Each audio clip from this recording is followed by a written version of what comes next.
Ticket government officer, present Mysuru ಸೀಮೆ ಲಂಬಾಣಿ ಸಂಘದ ಕಾರ್ಯದರ್ಶಿ. ಹೇಮಂತ್ ನಾಯಕ್ ಅಂತ, ಮೈಸೂರು ಸೀಮೆ ಲಂಬಾಣಿ ಸಂಘದ ಅಧ್ಯಕ್ಷರು.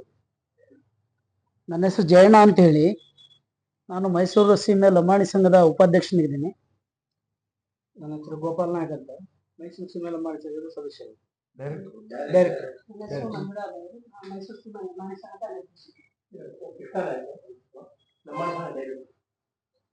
ನಾಗರಾಜ್ ನಾಯಕ್.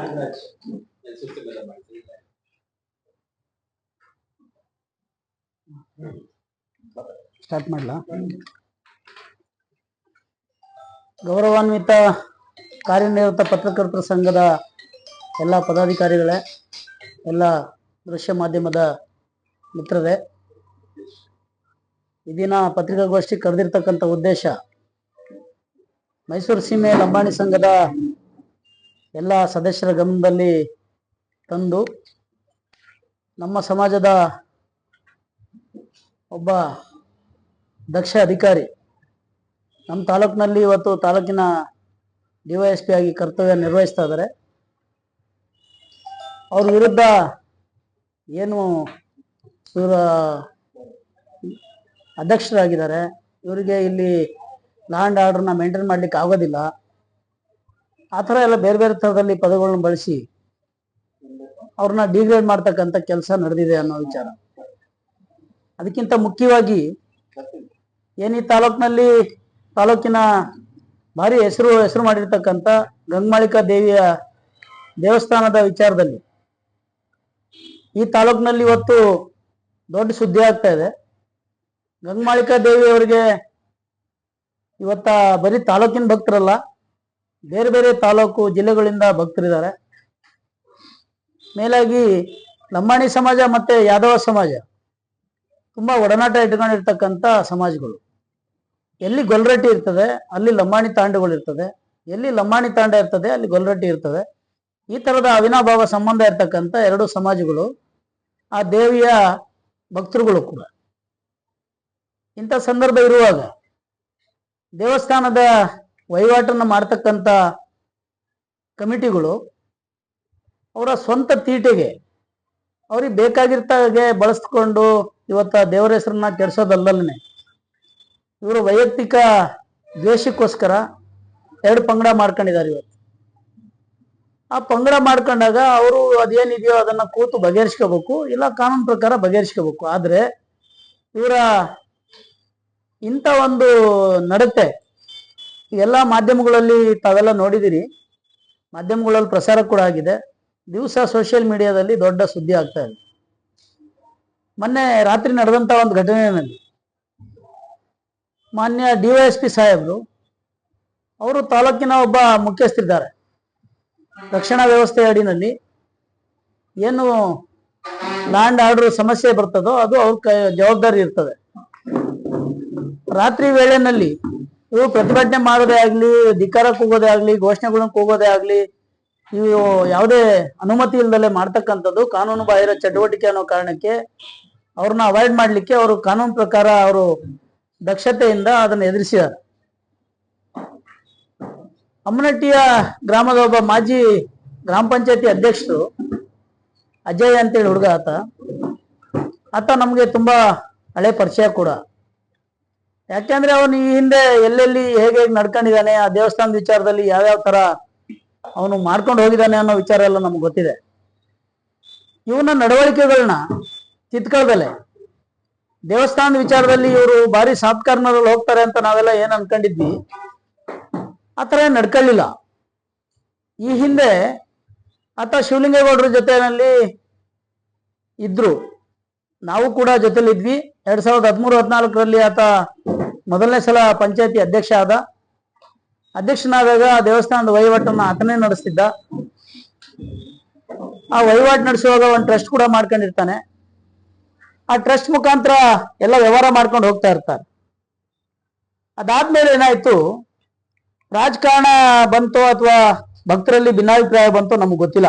ನಮ್ಗೆ ಗೊತ್ತಿಲ್ಲದೆ ಇರೋ ವಿಚಾರನ ನಾವು ದೇವ್ರ ವಿಚಾರದಲ್ಲಿ ಹಸ್ತಕ್ಷೇಪ ಮಾಡಬಾರ್ದು ಅನ್ನೋ ಕಾರಣಕ್ಕೆ ನಾವು ಅದನ್ನ ಪೂರ್ತಿ ಹೇಳಲಿಕ್ಕೆ ಬಯಸಲ್ಲ.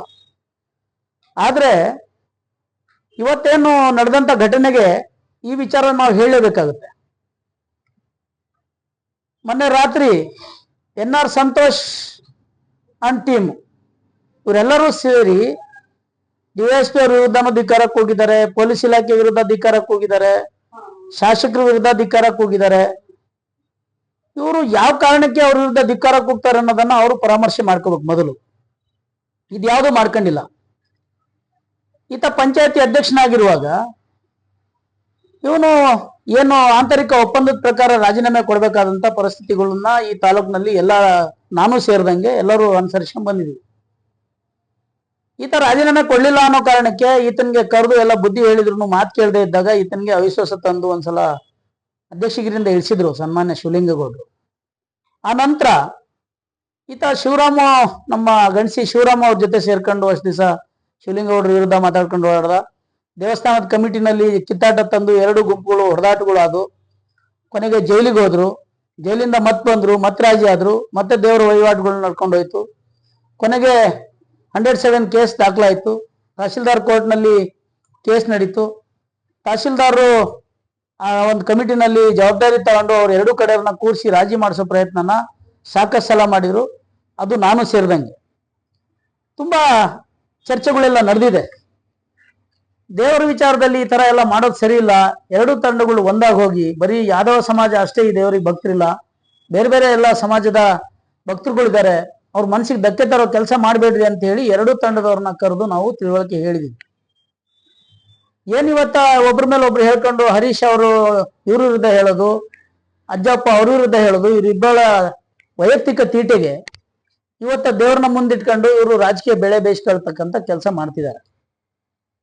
ಈ ಸಂದರ್ಭದಲ್ಲಿ 2 ಕಡೆ ಗುಂಪು ಘರ್ಷಣೆ ಆದ್ರೆ ಇಲ್ಲಿ ಲ್ಯಾಂಡ್ ಆರ್ಡರ್ ಪ್ರಾಬ್ಲಮ್ ಆಗುತ್ತೆ ಅನ್ನೋ ಕಾರಣಕ್ಕೆ ಈ ತಾಲೂಕಿನ ದಕ್ಷ ಅಧಿಕಾರಿ ಆಗಿರ್ತಕ್ಕಂಥ ಗೋಪಿರವರು ನಮ್ಮ ಸಮಾಜದಲ್ಲಿ ಒಬ್ರು ಜವಾಬ್ದಾರಿ ಇರ್ತಕ್ಕಂಥ ವ್ಯಕ್ತಿ, ಅವ್ರನ್ನ ಇವರು ಅಧ್ಯಕ್ಷರಾಗಿದ್ದಾರೆ, ಇವ್ರಿಗೆ ಲ್ಯಾಂಡ್ ಆರ್ಡರ್ನ ಮೇಂಟೈನ್ ಮಾಡ್ಲಿಕ್ಕೆ ಯೋಗ್ಯತೆ ಇಲ್ಲ, ಹಾಗೆ ಹೀಗೆ ಅಂತ ಹೇಳಿ ಅವ್ರ ಮೇಲೆ ಕುಚೇಷ್ಟೆ ಮಾತುಗಳನ್ನ ಈತ ಅಜ್ಜಯ್ಯ ಮಾತಾಡಿದಾನೆ. ಅಜ್ಜಪ್ಪ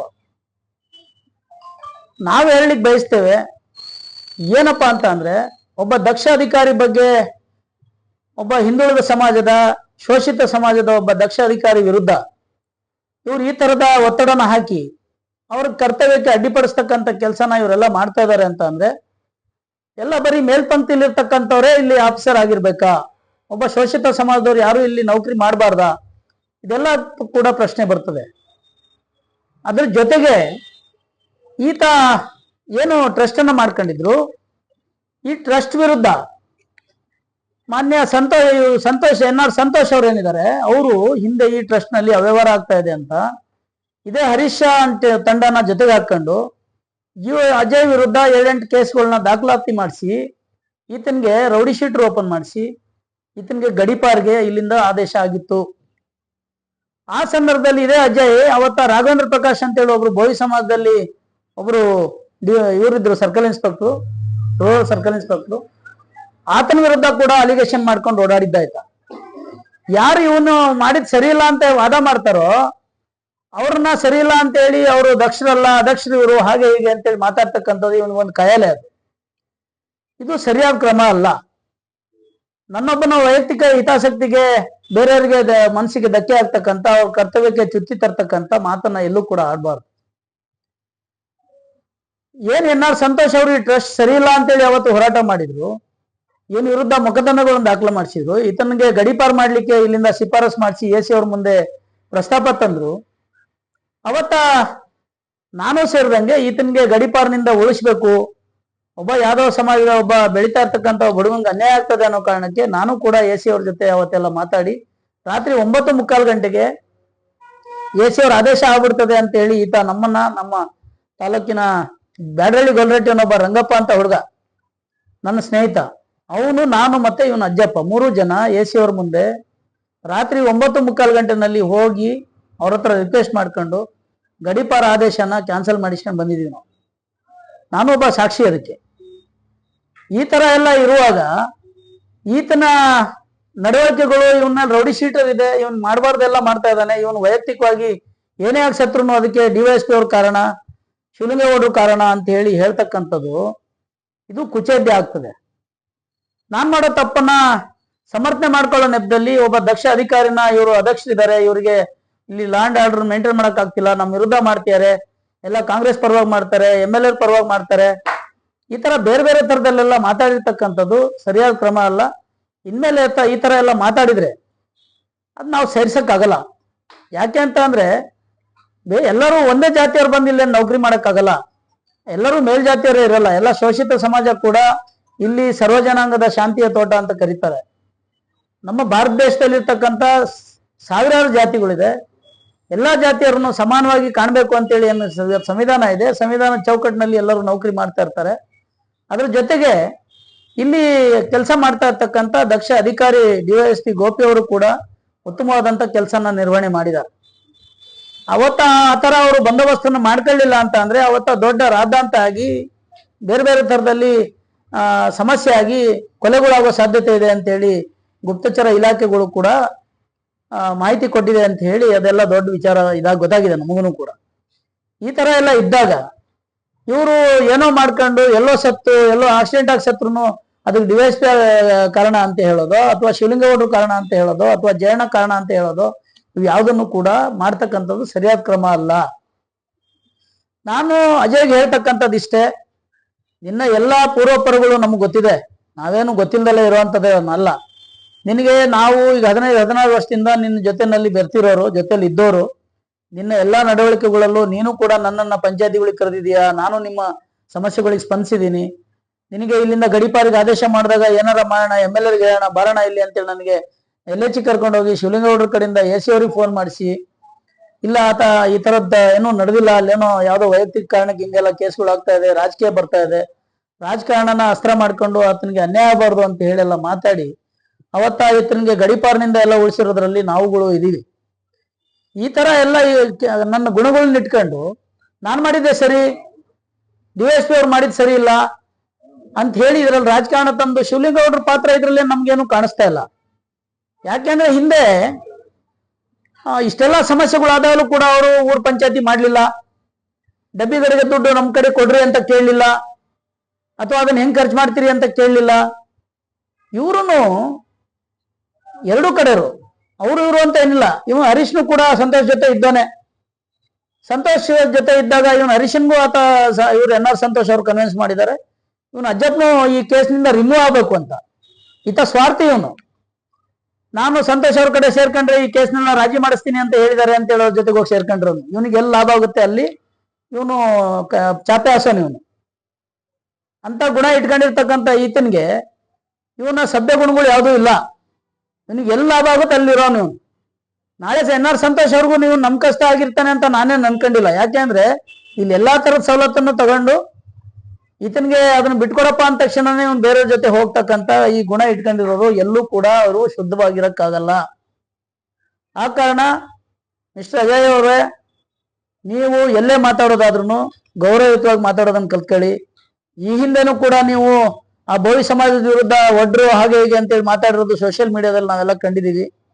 ಇವತ್ತ ನಮ್ಮ ಸಮಾಜ, ಲಂಬಾಣಿ ಸಮಾಜದ ಒಬ್ಬ ದಕ್ಷ ಅಧಿಕಾರಿ ವಿರುದ್ಧ ಆತ ಅಧ್ಯಕ್ಷ ಇದ್ದಾನೆ, ಹಾಗೆ ಹೀಗೆ ಅವನೇನಾರ ನಾನೇನಾರ ಹೆಚ್ಚು ಕಡಿಮೆ ಸತ್ರ ಅದಕ್ಕೆ DYSP ಅವ್ರ ಕಾರಣ ಅಂತ ಹೇಳಿ ಹೇಳ್ತಕ್ಕಂಥದ್ದು, ಇದೆಲ್ಲದೂ ಕೂಡ ನೀನ್ ಬಿಡ್ಬೇಕು. ಗೌರವಯುತವಾಗಿ ನೀನ್ ಎಲ್ಲಿದೆಯೋ ಅಲ್ಲಿರೋ. ದೇವ್ರ ವಿಚಾರದಲ್ಲಿ ರಾಜಕಾರಣ ತರಬೇಡ್ರಿ. ಅದು ಎಲ್ಲ ಭಕ್ತರ ಮನಸ್ಸಿಗೆ ಧಕ್ಕೆ ತರ್ತಕ್ಕಂಥ ಕೆಲಸ. ಬರೀ ಯಾದವ ಸಮಾಜ ಒಂದೇ ಈ ದೇವರ ಭಕ್ತರಿಲ್ಲ. ಎಲ್ಲಾ ಸಮಾಜದ ಎಲ್ಲಾ ಬಂಧುಗಳು ಕೂಡ ದೇವಿಯ ಭಕ್ತರಿದ್ದಾರೆ. ಹಂಗಾಗಿ ಭಕ್ತರಿಗೆ ತೊಂದರೆ ಆಗದಿರೋ ಹಾಗೆ ಸಂತೋಷ್ ಅವ್ರಿಗೂ ಕೂಡ ಒಂದು ಸಲಹೆ ಕೊಡ್ಲಿಕ್ಕೆ ಬಯಸ್ತೇನೆ ನಾನು. ನೀವು ಎರಡು ಗುಂಪನ್ನ ರಾಜಿ ಮಾಡಿಸಿದೀವಿ ಅನ್ನೋ ಕಾರಣದಿಂದ ನೀವೇನು ಅವತ್ತ ದೇವಿಯ ದುಡ್ಡನ್ನು ತಗೊಂಡೋಗಿದ್ದೀರಿ, ನೀವೆಲ್ಲ ಅಲ್ಲಿ ಒಡವೆ ಕೊಡಿಸಿದಿರಿ ಅನ್ನೋದು ಕೂಡ ನಮ್ ಗಮನಕ್ಕೆ ಬಂದಿದೆ. ನೀವೇನ್ ಕೊಡಿಸಿದಿರಿ, ಏನ್ ಬಿಟ್ಟಿದಿರಿ, ಏನ್ ಇಟ್ಕೊಂಡಿದಿರಿ, ಅದನ್ನ ನೀವು ಯಾವ ತರ ಎರಡು ಗುಂಪನ್ನ ಕೂರಿಸಿ ರಾಜಿ ಮಾಡಿ ನೀವು ತಗೊಂಡೋಗಿದಿರೋ ಅದೇ ತರ ಎಷ್ಟು ಒಡವೆ ಕೊಡಿಸಿದಿರಿ, ಅದ್ರಲ್ಲಿ ಎಷ್ಟು ದುಡ್ಡು ಉಳಿದಿದೆ, ಏನಾಗಿದೆ, ಅದನ್ನ ಯಾವ ಅಕೌಂಟಿಗೆ ಇಟ್ಟಿದೀವಿ, ಅದೆಲ್ಲದೂ ಕೂಡ ಎರಡು ಗುಂಪನ್ನ ಸೇರಿಸಿ ನೀವು ಇಡಬೇಕಾಗಿತ್ತು. ನೀವು ಯಾವ ಟ್ರಸ್ಟ್ ಸರಿ ಇಲ್ಲ ಅಂತೇಳಿ ಅವ್ರ ವಿರುದ್ಧ ಹೋರಾಟ ಮಾಡಿ ಅಜಯನ್ ವಿರುದ್ಧ ಕೇಸ್ ಹಾಕ್ಸಿ ಗಡಿಪಾರ್ಗೆಲ್ಲ ಮಾಡಿಸಿದ್ರು, ಅದೇ ಅಕೌಂಟ್ಗೆ ನೀವು ದುಡ್ಡು ಹಾಕೋ ಮುಖಾಂತರ ನೀವು ದೇವಿಗೆ ಸ್ವಲ್ಪ ದೇವಿ ವಿಚಾರದಲ್ಲಿ ಹಸ್ತಕ್ಷೇಪ ಮಾಡ್ತಾ ಇದ್ರಿ. ಗಂಗಮಾಳಿಕಾ ದೇವಿ ಅವರ ಹುಂಡಿ ಹಣದ ವಿಚಾರದಲ್ಲಿ ನೀವು ಹಸ್ತಕ್ಷೇಪ ಮಾಡಿದಿರಿ ಅನ್ನೋದು ಎಂತ ಸಾಮಾನ್ಯ ವ್ಯಕ್ತಿಗೂ ಕೂಡ ಅರ್ಥ ಆಗ್ತಾ ಇದೆ. ಇಂಥವೆಲ್ಲ ಮಾಡೋದ್ ಬೇಡ, ದೇವರ ಹೆಸರು ಹೇಳ್ಕೊಂಡು ರಾಜಕಾರಣ ಮಾಡೋದ್ ಬೇಡ, ಸೈದ್ಧಾಂತಿಕವಾಗಿ ರಾಜಕಾರಣ ಮಾಡಿ ಅಂತ ಹೇಳಿ ಅವ್ರಿಗೆ ಸಲಹೆ ಕೊಡ್ತಾ, ಇನ್ ಮುಂದೆ ಏನಾರ ಈ ತರದ ನಡವಳಿಕೆಗಳು ನಡೆದ್ರೆ ನಿಮ್ಮನ್ನ ನಾವು ಹೋರಾಟ ಮಾಡೋದಲ್ಲ, ಹೋರಾಟ ಮಾಡಿದ್ರೆ ನೀನ್ ದೊಡ್ಡ ಲೀಡರ್ ಆಗ್ಬಿಡ್ತೀಯ, ನಿನ್ನ ವೈಯಕ್ತಿಕ ವರ್ಚಸ್ಗಳು ಯಾವ ತರ ಇದೆ ಅಂತ ನಮ್ಗೆ ಗೊತ್ತಿದೆ, ನೀವೆಲ್ಲ ಅವಕಾಶವಾದಿಗಳು ಅಂತಲೂ ಗೊತ್ತಿದೆ. ಯಾಕಂದ್ರೆ ನಾನು ಯಾಕೆ ಇಷ್ಟೆಲ್ಲ ಬಿಡಿಸಿ ಹೇಳಿದೆ ಅಂತ ಅಂದ್ರೆ, ಇವ್ರು ಯಾರ್ಯಾರ ಜೊತೆ ಇದ್ದಾಗ ಏನೇನ್ ಮಾಡಿದಾನೆ ಅಂತ ಗೊತ್ತಾಗದೆ ಹೋದ್ರೆ ಈತನ ನೈಜ ನಡವಳಿಕೆಗಳು ಗೊತ್ತಾಗೋದಿಲ್ಲ ಅನ್ನೋ ಕಾರಣಕ್ಕೆ ನಾನು ಇವತ್ತು ಮಾಧ್ಯಮದ ಮುಂದೆ ಈ ವಿಚಾರನ ಪ್ರಸ್ತಾಪ ಮಾಡ್ತಾ ಇದ್ದೀನಿ ಬಂಧುಗಳೇ. ಆ ಕಾರಣ ಅಜಯ್ ಅವರೇ, ಇನ್ಮೇಲಾದ್ರೂ ಗೌರವಯುತವಾಗಿ ನಡ್ಕೊಳ್ಳಿ, ದೇವ್ರ ವಿಚಾರದಲ್ಲಿ ರಾಜಕಾರಣ ಮಾಡಬೇಡಿ. ನೀವು ಕೇಸ್ ಕ್ಲೋಸ್ ಮಾಡಿಸ್ಕೊಳಕ್ ಹೋಗಿದಿರೋ ಅಥವಾ ನೀವು ವೈಯಕ್ತಿಕ ಲಾಭಕ್ಕೆ ಹೋಗಿದಿರೋ ಅಥವಾ ಯಾವ ಮೇಲೆ ದ್ವೇಷಕ್ಕೆ ಹೋಗಿದಿರೋ ಗೊತ್ತಿಲ್ಲ, ನೀವು ಎಲ್ಲಿರ್ತಿರೋ ಅಲ್ಲಿ ನಿಷ್ಠೆ ಆಗಿರಿ. ಎರಡೂ ಕಡೆ ಬಂಧುಗಳನ್ನ ಒಟ್ಟಿಗೆ ಕೂರಿಸ್ಕೊಂಡು ಲೆಕ್ಕಪತ್ರ ಮಾಡ್ಕೊಳ್ಳಿ, ದೇವಿ ವಿಚಾರದಲ್ಲಿ ರಾಜಕಾರಣ ಮಾಡಬೇಡಿ ಅಂತ ಹೇಳ್ತಾ, ಈ ಸಂದರ್ಭದಲ್ಲಿ ಈ ಪತ್ರಿಕಾಗೋಷ್ಠಿಗೆ ಸಹಕರಿಸಿದಂತ ಎಲ್ಲ ಪತ್ರಿಕಾ ಮಾಧ್ಯಮದ ಎಲ್ಲ ಮಿತ್ರರಿಗೂ ವಂದಿಸಿ ನಮ್ಮ ಮಾತನ್ನು ಮುಗಿಸ್ತಾ ಇದ್ದೀವಿ. ಧನ್ಯವಾದಗಳು.